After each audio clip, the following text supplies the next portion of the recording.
досега Македонија поминувала ни многу крстопати и секогаш го избирала вистинскиот пат.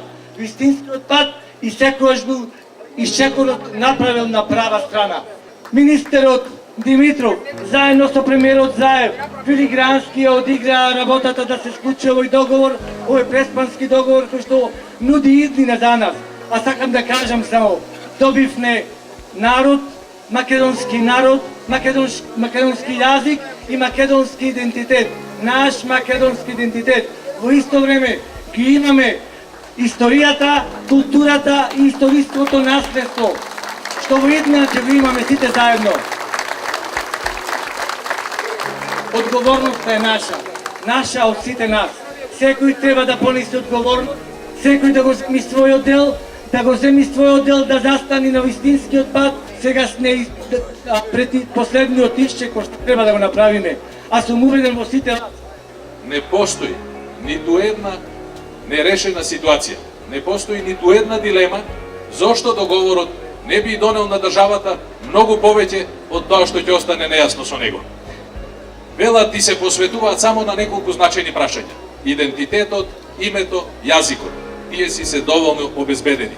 И драги пријатели, зарем има подобро место од македонскиот јазик да биде официјален јазик на земја членка на Европската унија? Нема, нели? Зарем има подобро место од нашиот идентитет, кој што ќе го градиме засилено во наредниот период, и тоа како земја членка на НАТО и како земја која што преговара за членство во Европската унија.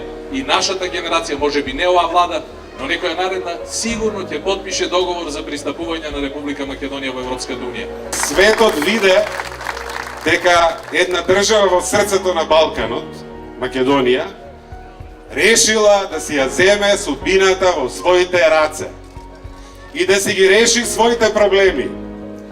27 години ова не влече како котва надоле. Требаше први во Обединети нации, ние последни.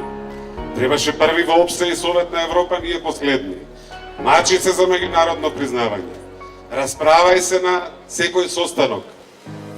И додека ние чекаме, светот си врви.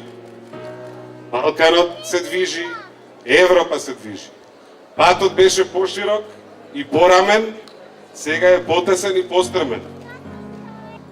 Си имаме шанса, што не смееме да си ја пропуштиме. Што се случи на 8 септември 1991 година? Референдумот за независност. Тогаш сите заедно решивме Македонија да не биде самостојна, суверена, независна и успешна држава. Тој завет мојата генерација, вашата генерација го доби од претходните. Јас до душе успеав да гласам, бев меѓу 18 и 19 години. Наша задача е на ова парче земја каде што имаме држава да си ја затврстиме, да ја завериме таа независност, да го затвориме проблемот од кој што сме примени условно во Обединетите нации со обврска да го решиме тој проблем. И затоа таму не викаат поранешна Југословенска република Македонија. Ставиме точка на тие прашалници.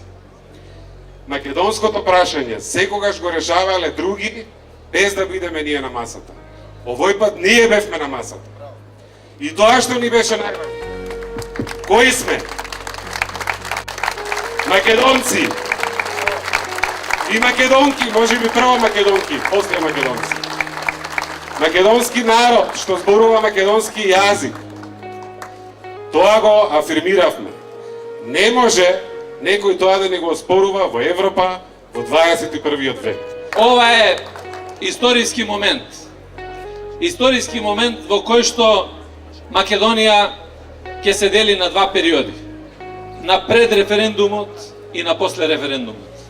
Историски момент кој што се споредува и со 44 година на создавање на македонската држава и со 91 година кога врз основа на принципите, на визионерството, на сето она што го имаше нашиот прв председател Киро Глигоров, ја воспоставивме независна, суверена Република Македонија и денеска е моментот кога мораме да направиме се, да ја направиме Македонија дел од европското семејство и од НАТО.